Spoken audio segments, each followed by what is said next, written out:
Let us turn now to the Word of God, the book of the prophet Daniel, chapter 4.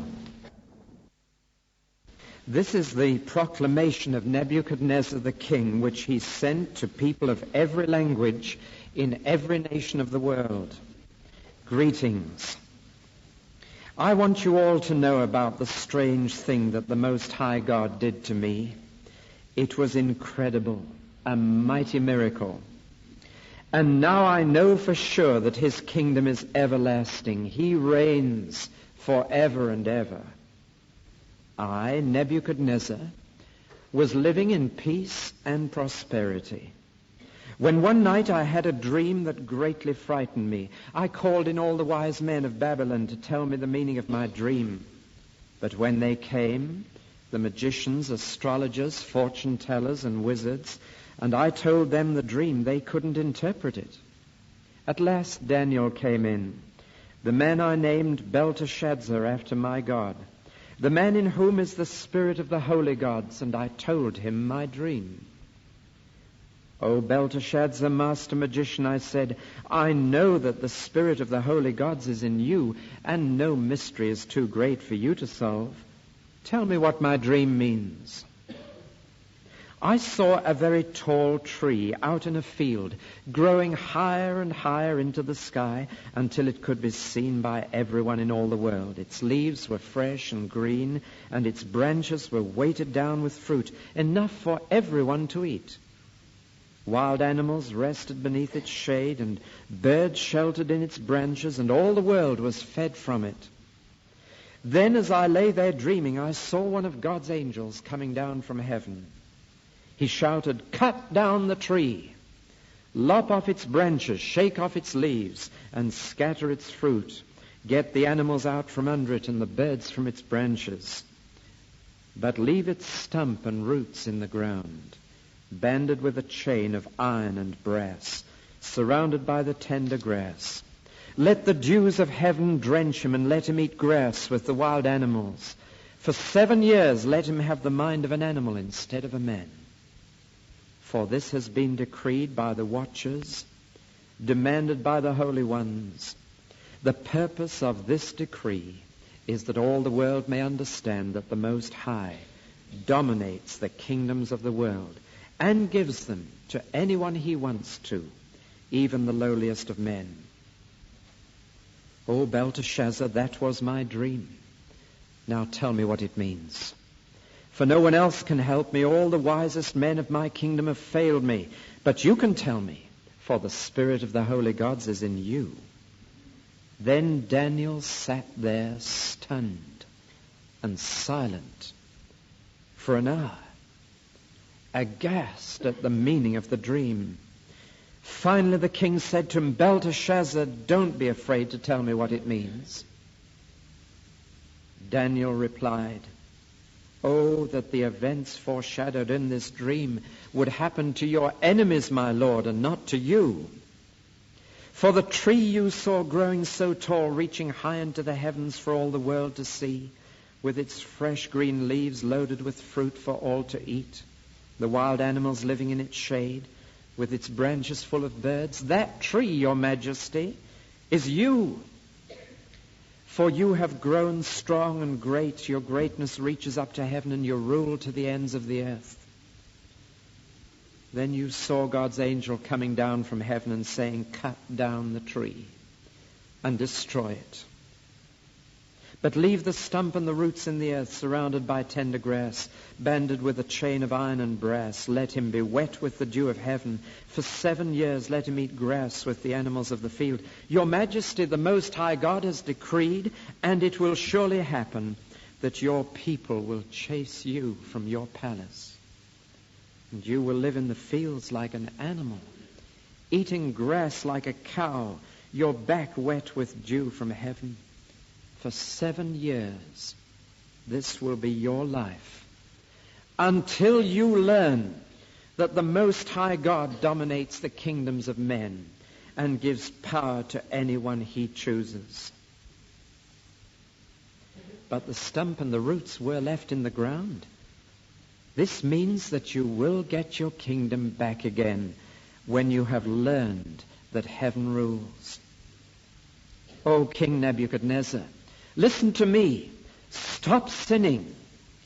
Do what you know is right. Be merciful to the poor. Perhaps even yet God will spare you. But all these things happened to Nebuchadnezzar. 12 months after this dream, he was strolling on the roof of the royal palace in Babylon and saying, I, by my own mighty power, have built this beautiful city as my royal residence and as the capital of my empire. And while he was still speaking these words, a voice called down from heaven, O King Nebuchadnezzar, this message is for you. You are no longer ruler of this kingdom. You will be forced out of the palace to live with animals in the fields and to eat grass like the cows for 7 years until you finally realize that God parcels out the kingdoms of men and gives them to anyone he chooses. That very same hour this prophecy was fulfilled. Nebuchadnezzar was chased from his palace and ate grass like the cows, and his body was wet with dew. His hair grew as long as eagle's feathers, and his nails were like birds' claws. At the end of 7 years, I, Nebuchadnezzar, looked up to heaven, and my sanity returned. And I praised and worshipped the Most High God and honored him who lives forever, whose rule is everlasting, his kingdom evermore. All the people of the earth are nothing when compared to him. He does whatever he thinks best among the hosts of heaven, as well as here among the inhabitants of earth. No one can stop him or challenge him, saying, what do you mean by doing these things? When my mind returned to me, so did my honor and glory and kingdom. My counselors and officers came back to me, and I was reestablished as head of my kingdom with even greater honor than before. Now I, Nebuchadnezzar, praise and glorify and honor the King of heaven, the judge of all, whose every act is right and good. For he is able to take those who walk proudly and push them into the dust.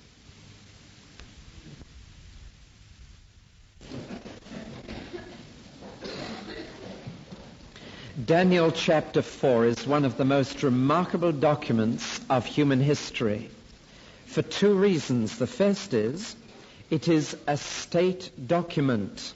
We have very few such state documents from the ancient world, and here is one of them preserved for us. It is a decree sent out by one of the most powerful emperors the world has ever known to all the peoples within his empire. But the second thing that makes it remarkable, and the most surprising thing of all, is that it is not a declaration of war, which such state documents often were. It is a declaration of peace, and says, peace be multiplied to you. And the reason for this is that this document is a testimony. I don't know of a single other state document that is the testimony of an emperor or a king or a ruler. Here is a man who found God and who wants the world to know. And he puts it in a state document which must be read in every corner of his empire to all the peoples he has conquered. And this man who has conquered all those people is saying, God has conquered me. Oh, if one just heard some world ruler today issue a state document to the same effect. God has conquered me. Mind you, it took a lot of doing. God had to tackle this emperor 3 times before he won the battle. And you notice that each of those 3 times becomes more drastic, more fierce an experience than the preceding one. If a man rejects God once, when God speaks the second time, it will be in a more drastic way. How wise you are when you first hear the word of God to come to him then. How wise to respond at the first touch of his Spirit. If you don't, he will have to speak harder next time. It will not be as comfortable. Nebuchadnezzar was first spoken to by God in a nightmare, which caused him a deep disturbance of his feelings within. He was told the meaning of his dream and warned that it meant that his power would not last, that his empire would be replaced, that one day all human civilization would collapse and be replaced by the kingdom of God. Did he listen? Was his heart changed? Was he converted? The answer is no. He simply promoted Daniel and bowed down before Daniel. So God had to speak more fiercely to Nebuchadnezzar. Some 20 years later, God stepped into his life again when Nebuchadnezzar in his pride caused a state religion and a statue and demanded that everybody bow down. And as you know, 3 men were thrown into a fiery furnace. And Nebuchadnezzar thought he could send people to hell, and the fiery furnace was his own private hell. He thought he was God. And God spoke this second time through a miracle. Not just a dream, but now a miracle. But believe me, when people see miracles, they do not believe in God. Don't kid yourself that that's all that's needed. And Nebuchadnezzar had his own power over Shadrach, Meshach, and Abednego, neutralized by the power of God. And still Nebuchadnezzar didn't bow to God.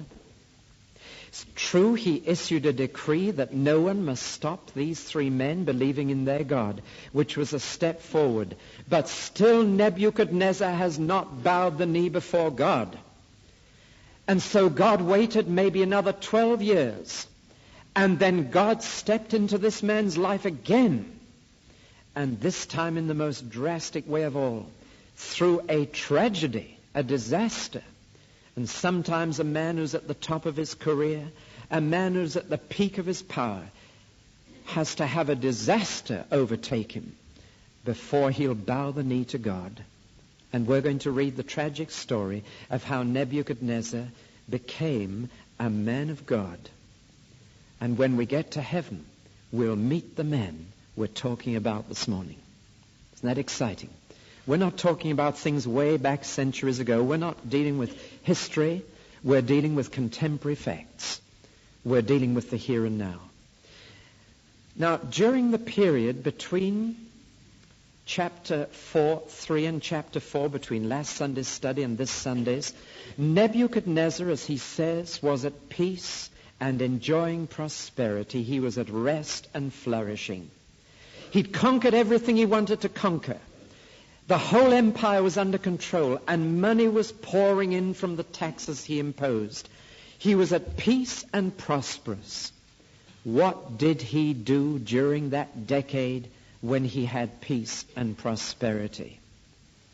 The answer is, he decided to build the most magnificent capital the world had ever seen. This is what happens when nations are at peace and prosperous. They build themselves up. And this is what Nebuchadnezzar did. Now, I want you to take the purple sheet that you'll find in front of you. Sorry, it's a bit of a rough sketch, but I want you to get the feel of what he did. You can go today to the country called Iraq, which is what Babylon is called today. You can go to the capital of Iraq, which is Baghdad, and then you can cut due south across the flat alluvial plain of the Mesopotamian basin. And you will come to a vast area, miles across, of heaps of rubble and brick. And you've come to Babylon. And you can still pick your way around the broken bricks today. And archaeologist after archaeologist has been to this place and uncovered some of the grandeur and the magnificence of this city. I can hardly begin to describe it, but Nebuchadnezzar built it of brick. They had no stone in the middle of that plain. They had clay, and so they built it of bricks, about 15 inches square and 3 inches deep. And on 10,000 of those bricks already uncovered, there is the name of Nebuchadnezzar inscribed in the middle in a little kind of plaque of cuneiform writing. You can see it down at the bottom left there. I, Nebuchadnezzar, built this. And with these bricks he built towers and walls. His own palace had a wall 6 miles long around it. That was just his palace, 6 miles long, far bigger than Buckingham Palace.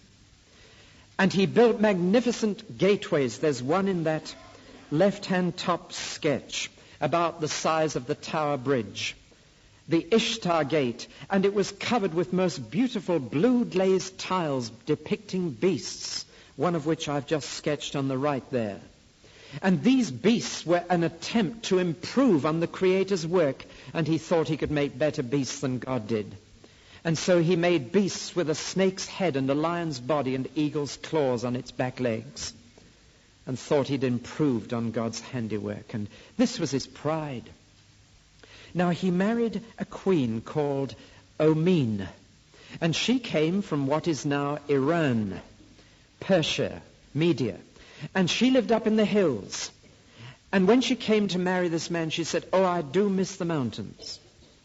I miss the hills terribly. It's so flat around here, just like East Anglia." She didn't say that. I'm just saying that. And so Nebuchadnezzar said, "Right, I'll build you some mountains." And he did. And with these bricks, he built huge man-made mountains. You can see one of them on the horizon there. There it is again on the bottom right sketch, a great ziggurat built up like a gigantic pyramid above the plain. You could see them for miles. And the queen said, "I miss the trees and the forests of the mountains." And Nebuchadnezzar said, "So do I. My favorite spot in the kingdom is Lebanon and those lovely forests of Lebanon." I'm telling you now what he's actually said. I'm not imagining this. And so together they planned a hanging garden. And they said, on the top of these brick mountains, let's have trees and hanging plants so that we've got mountains, forested mountains here right in the middle of Babylon. And so they built the hanging gardens, which were one of the 7 wonders of the world. Tourists came from the whole empire to see them. The hanging gardens of Babylon. And so they built this magnificent city, and everybody who came gasped. Sydney Opera House was nothing compared with this. And they would look at the magnificent buildings, and Nebuchadnezzar would strut around. Of course, if you looked more closely, in the back streets you'd find poverty. You'd find beggars. You'd find rags and disease. But they were not the parts the tourists saw. The tourist came to the Ishtar Gate and walked down the processional way, looked up to the right and saw the palace and the hanging gardens and the great field surrounded by the palace wall in which Nebuchadnezzar kept wild animals as a private zoo. And away in the distance the ziggurat, a temple to worship the stars. And they saw all that and went away deeply impressed. Now that's what was happening. And so Nebuchadnezzar was at peace and at rest. And if you can just keep looking at that purple sheet and look at those sketches and get the feel of this magnificent city. And God loved Nebuchadnezzar enough to take away that rest. Thank God that he destroys a peace that is false. And God looked down on that man, and he loved that man. And he couldn't leave him like that. And so he made up his mind, did God, that he would have a third go at Nebuchadnezzar and try and get through to him. And so one night Nebuchadnezzar went to bed, lay down on that huge, comfortable, superb bed, but he couldn't sleep. And when he did get to sleep, his brain dreamt, and suddenly he dreamed. And you know the dream, we've just read about it. This great big tree fell to the ground, just a stump bound with bands of iron, and then a shoot coming from the stump again. And he woke up in a cold sweat, and his thoughts were confused. And you know, he could see this dream when he was awake, because it says it was not only a dream, it was a vision as well. And that's something that happens when you're awake. And he saw this thing again. So it was vividly with him. And he both dreamt it and he saw it in a vision, and he went on thinking about it. Why did he not send for Daniel straight away? I have the feeling he didn't want to get the true interpretation. He sent for all those silly wise men. Excuse the phrase, but that's what they were. He sent for his silly wise men, and they tried hard, and they couldn't tell him what it meant. I would have thought that anybody with his head screwed on straight could have told Nebuchadnezzar the meaning of that dream in its basic essential. For this reason, archaeology has dug up a clay tablet on which is written something that Nebuchadnezzar said. And these are the words on that clay tablet. My empire, says Nebuchadnezzar, is like a spreading tree growing over the world. He'd said it in one of his public speeches, and the scribe had written it down in the clay, and there it is, and we've got it in the museum today. He'd said he was a spreading tree, and the wise men couldn't tell him what it meant, or maybe they didn't want to for fear he chopped them down. At any rate, he couldn't get the truth out of them. But there was a fear in his heart. I think Nebuchadnezzar knew the basic meaning. He knew that it was a threat to him and his reign. He just knew that. So he didn't want Daniel telling him so. Finally, he sent for Daniel and said, Daniel, let's not beat about the bush. The Spirit of the Holy Gods is in you. Now, that's the nearest he could get to saying you're filled with the Holy Spirit. That's how a pagan would talk. But he was recognizing that Daniel was full of the Spirit. And therefore, he was able to say, Daniel, because you're full of the Spirit, mysteries are no problem to you. A double tribute to this man. I will tell you this, when the world is puzzled and perplexed, when they can't get an answer to the question, they will come to a Spirit-filled man of God because they believe he'll have the answer. So Daniel, tell me the truth. And he told him the dream. Let's go straight on to the meaning of the dream and then come back over. I'm not just going straight through the story this morning. The meaning of the dream is very clear. Daniel says, the meaning is the tree is you. And you should know that. Your leaves have spread out, your branches have spread out. The animals and the birds represent the nations that have come. This is a favorite picture in the Bible. Jesus once said, the kingdom of heaven is like a mustard seed which grows into a great tree, and the birds of the air come and lodge in the branches. A picture of the nations coming into the kingdom of God. It's a familiar picture. And that bit of it's straightforward. And then, says Daniel, the angels are going to chop you right down and rob you of the entire kingdom. The whole lot will go. You're going to lose everything. And you're even going to go lower than a man who's got nothing. You're going to go down and down and down until you're an animal. And for 7 years you will live like an animal, like a beast. And then Daniel says, but there's something more. I noticed that the stump was bound. Do you know why they bound stumps with bands of iron and brass in the ancient days? It was to stop the stump from splitting and rotting in the hope that it would grow again. And so Daniel says there is hope. I can see that the stump is bound and held and remains. It's not uprooted. And that after 7 years it'll grow again. Now that's the dream and that's its meaning. But I want to point out two things. The concern of Daniel before he gave the dream's interpretation and his counsel after he'd done so. He did not just pass on the message. He was not one of these heartless people who can announce good news with no feelings, no concern for those to whom the bad news is announced. And so Daniel, before he could tell the good news, was struck dumb with horror. This man feels for the person he's got to say it to. We have got to tell our world that they are going to hell. We've got to tell them that the judgment of God is coming. But we must be silent first and concerned about it before we do. Otherwise, we've got no feeling for people. It should never be easy for a preacher to preach on hell or judgment. And Daniel couldn't bring himself to preach that sermon. And he sat there aghast at the meaning.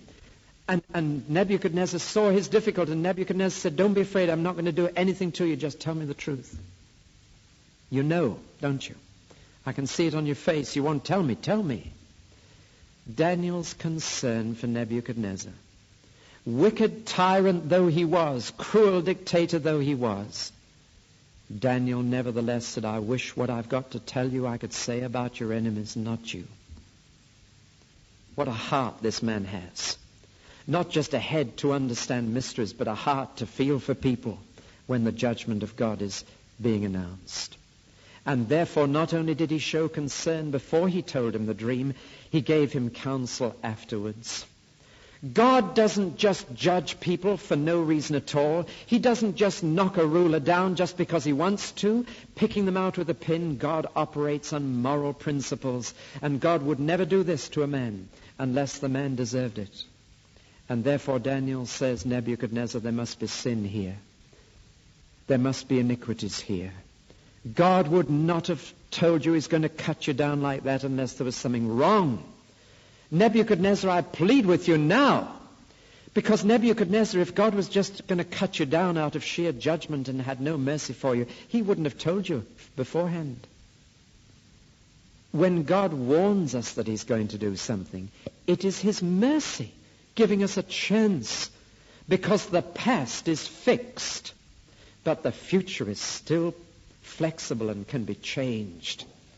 Praise God for his warnings. God warned in the days of Noah, and he waited 120 years and then another week before he sent the rain. That was mercy as well as judgment. And you'll find the Bible is full of warnings of the end of the world and the judgment to come.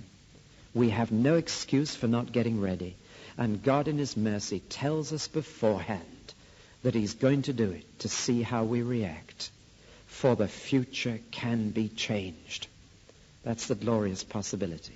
And so Daniel says, Nebuchadnezzar, he wouldn't have told you this if it was final judgment. It means there's hope. He's pleading with you. He's trying to get through to you.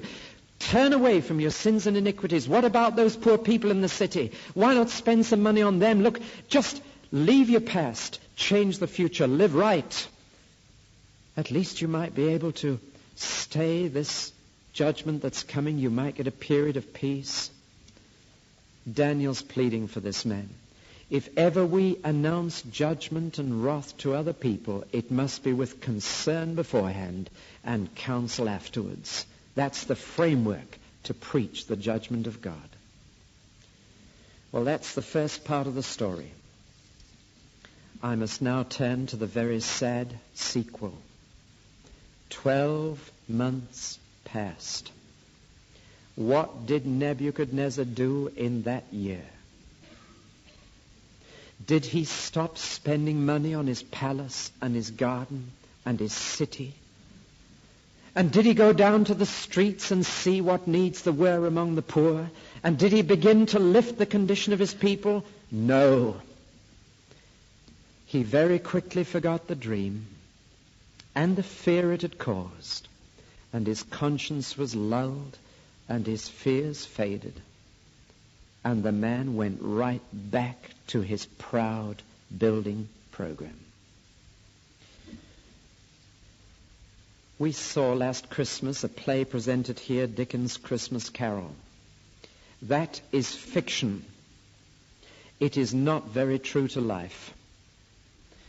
It assumes that all a man needs is a bad night to change his nature and to become a loving, kind, helpful person.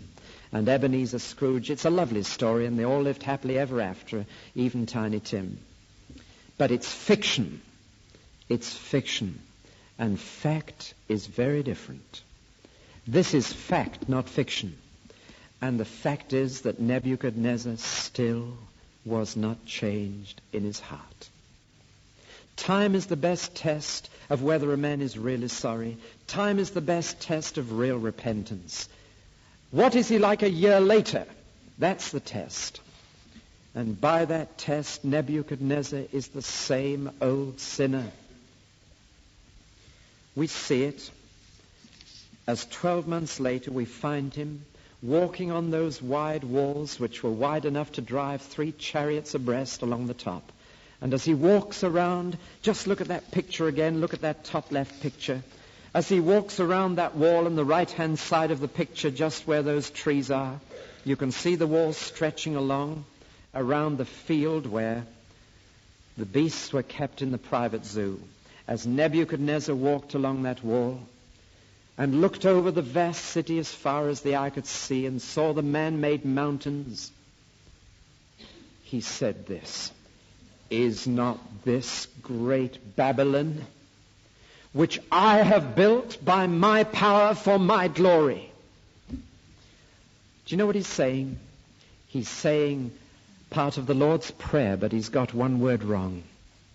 Mine is the kingdom and the power and the glory. And in his mind he was adding forever and ever, amen. And he was talking to himself. Probably felt that was the most intelligent conversation he ever had. And that he was the only person who would appreciate the greatness that he was talking about. And so he was talking aloud to himself. Is not this great Babylon which I have built? He made the simple mistake of spelling pride with a capital I in the middle. And as he strutted around the great capital, it was impressive, it was great. It was enough to make any man's heart burst with pride. But God was listening to the conversation. And God wanted to join in. And a voice from heaven came. God had waited 12 months for this man to humble himself. And the simple truth is that if we do not humble ourselves before Almighty God, then God will humble us. We will be humble one way or the other. How much better to be humble the easy way and not the hard way. The voice from heaven said, Nebuchadnezzar, I, God, I am the great I am, not you. Mine is the kingdom, the power, and the glory, not yours. And I'm going to take the whole lot from you. Now. And when Nebuchadnezzar came back into his palace, he was on all fours, snarling and scrabbling into the palace. And his staff stared. And they realized the man was right off his head. Mad. And they drove him out into that palace garden, into his own private zoo, into what was called the field. And they kept him there and let him roam around until his nails were long and sharp, scrabbling the grass. And he lived on grass for 7 years. And his hair grew longer and longer, always a disgrace for a man. And he just became a beast, dirty, matted, with the rags of his royal robes clinging to him. And that was Nebuchadnezzar. And this happened. This is not just fiction. This is true. This is something that occurred. Isn't it strange, you know, that men today are so concerned to prove that we've come up from the animals. 2 hours on BBC 2 last night, I gather, just to try and prove that we've come up from the animals. We're so worried about it. We're so concerned about it. Partly because if we could prove evolution, we could try then to go on to prove that it all happened by chance and we've ruled God out. But I'll tell you what man should be concerned about today. We should be concerned lest God turn us into animals. That's what we should be concerned about. Not whether we've come up from there, but whether we're going to go down to there. That's what happened to Nebuchadnezzar, and it can happen to any human being. And this is what the Bible means by perished. It means that a man loses his humanity. That's what the word perished means. And it gives us a glimpse of what hell really will be like. Can you imagine it? People who used to be human beings with human feelings, now just animals, because the simple fact is that when a man is cut off from God, he does become a beast. That's the truth of the Scripture. The Scripture does not support the truth that man once was a beast, but it does support the truth that he can become a beast. And Nebuchadnezzar stands as an example to all proud people that God can bring the proud down to the dust from which he made us. It's a rare form of madness, but it's not unknown. I was reading a documented case of such a malady in 1946 here in Britain, where somebody suffered from lycanthropy, as it's called, in which a person literally behaves like an animal, and in this case, in the hospital to which they were sent, they lived on the grass of the lawns of the hospital and just behaved like an animal. It is a known malady. For 7 years it went on. And then one day, Nebuchadnezzar's sanity returned. I'm going to use my imagination a little here and speculate. As he scrabbled about on all fours, searching for grass and maggots and what have you, did he come to one of the pools in the palace garden? Do you think he bent down to take a drink and suddenly saw two eyes looking at him and recognized them in the reflection? Do you think he saw also the reflection in the pool of the clouds and the sky? Tell you something an animal never does, and that's lift its head to heaven. An animal's attention is earthbound. Have you ever watched animals in a field? Have you ever watched them looking at the stars and studying the clouds? No. It's only man who walks upright on the earth and looks up to heaven. And from the reflection in the pool, he saw those two eyes. He saw himself, and a gleam of recognition came into that beast-like face. And he saw the clouds, and he lifted his eyes to heaven, and sanity returned. Isn't that tremendous? One just wants to say to the whole human race today, lift your eyes to heaven, and we'll have a sane world again. As long as you're earthbound and look at the chaos and the tragedy of our world around us, it's enough to drive you insane. For it is insane, the things we do to each other. Have you watched the scenes from the war this week? Isn't it insane? Let's lift our eyes to heaven. Let sanity return. Nebuchadnezzar looked up for the first time in 7 years, and reason came back. He knew who he was. And this is a symbol of our whole human race. We don't know who we are until we lift our eyes to heaven. And he praised and he honored and he blessed God. He holds a private prayer meeting. And the palace staff come out and they see Nebuchadnezzar praising God. Bless you, God. I dare say there were some people on the palace staff who said his madness has taken a new turn. That's what they say. It's religious mania when you're praising God outside church. And I've no doubt they said he's gone even worse. And that they said that to the end of his days. And they said, poor chap, it's all due to that breakdown he had. Don't you believe it? He was never so sane in his life as the day he recovered. And he realized that he'd not only been insane for 7 years, he'd been insane for his whole life. And he saw how foolish it all was now. And he said, oh God, you're God. You're the King. You're eternal. Your sovereignty, your greatness, and your goodness. And he was even saying, Lord, thank you for my breakdown.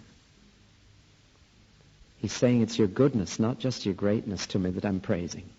And he thanked the Lord for his breakdown, because now he could see clearly who was God. It's a great story, isn't it? And it's got a happy ending. The palace was so thrilled to have him back. His courtiers and his staff, I have no doubt that Daniel had managed to hold the thing together, had told them that he would recover. And for 7 years, Daniel must have carried the brunt of this and persuaded them to hold on and to wait. And now it had come true, and he was back in the palace, and they put his robes on, cut his hair, shaved him, washed him, sat him on the throne. And Nebuchadnezzar was given back his glory and his kingdom. God destroyed nothing on that sheet of paper, nothing that Nebuchadnezzar had built. Because now Nebuchadnezzar could be trusted with power. Never again would he abuse it. Never again would he think he was God. He would realize that he was emperor of Babylon by the grace of God. And so Nebuchadnezzar was saved. In the last moment, I want to draw the moral from this as if it needs drawing. Pride goes before a fall. But I would say the moral of this is the way up is down. The way up is down. I want to apply this story to the world's rulers first. Do you know what Mussolini once said? He said, "I recognize no sovereignty outside my own will." Hitler said the same, Stalin said the same, Mao Zedong said the same in their own words. And we want to say most solemnly that God brings all these dictators down to the level of the beast. He will not take that kind of challenge. No man can be God.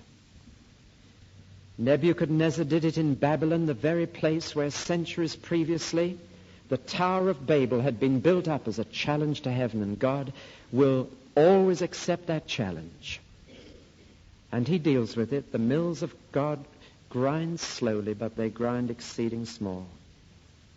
Andrew Melville, that great Scottish Christian, said to King James VI of Scotland, "Thou weak servant, there are 2 kingdoms in Scotland and 2 kings, King James and King Jesus, of whom James is neither head nor lord but subject." What a statement. What courage to say that. And in the name of the Lord, one wants to say to Edward Heath and Harold Wilson and Jeremy Thorpe, let's hear some of you say God will decide the next election. Let's hear some of you say the British government is God's gift and he can give it to whomever he pleases. Let all the parties in England pray that God will do his will.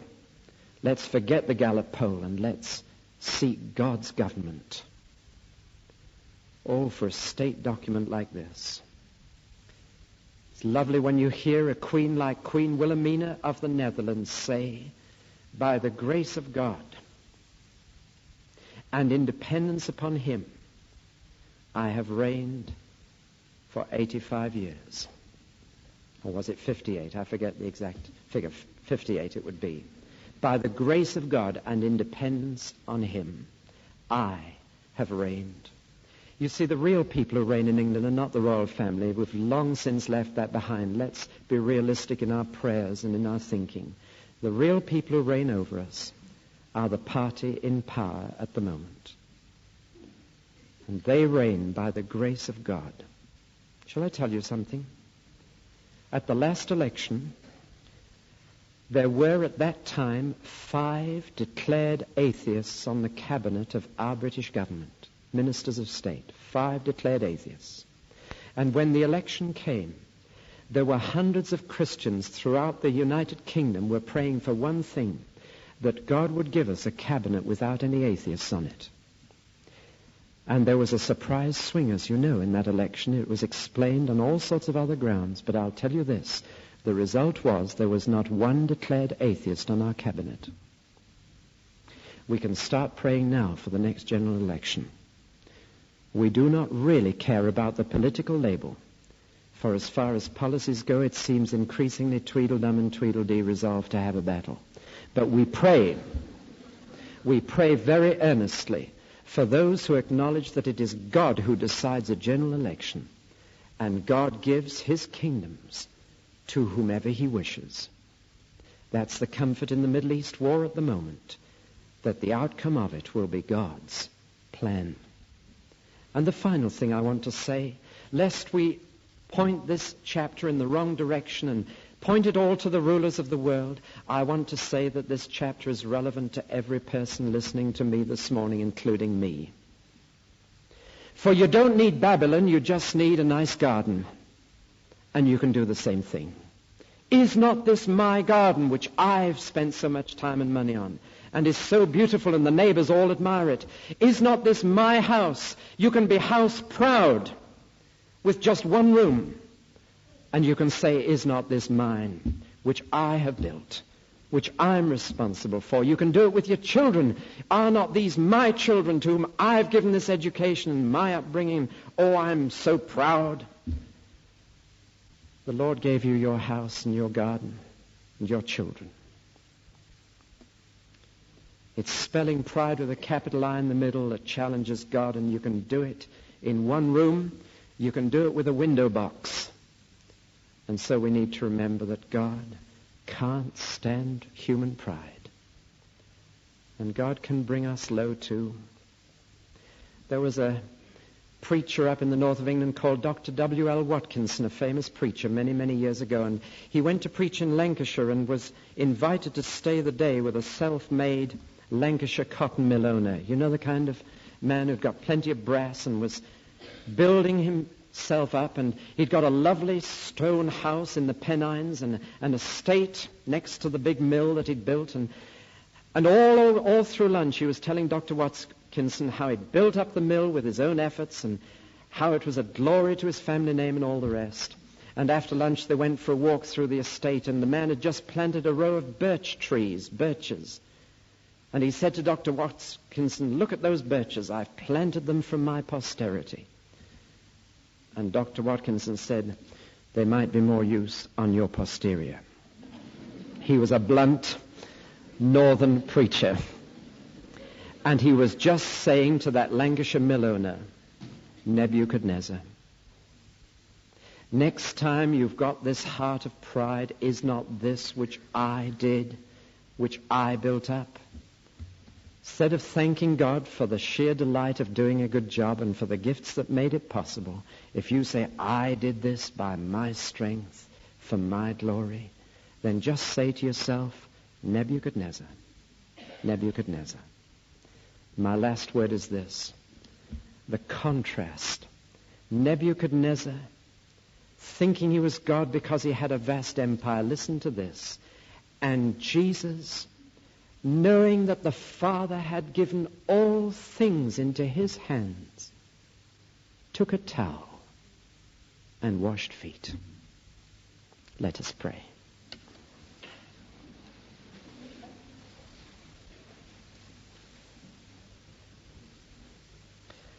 Oh God, it would be so easy for us to say that Nebuchadnezzar was a dreadful man and far worse than we would ever be, but we know it's not true. And that within the sphere that you have given to us, just as he within the sphere that you gave to him, can be proud. We confess, oh Lord, that it's terribly easy, even in things we do for you in church. Lord, help us to humble ourselves before you, till there's none of self and all of you. For Christ's sake. Amen.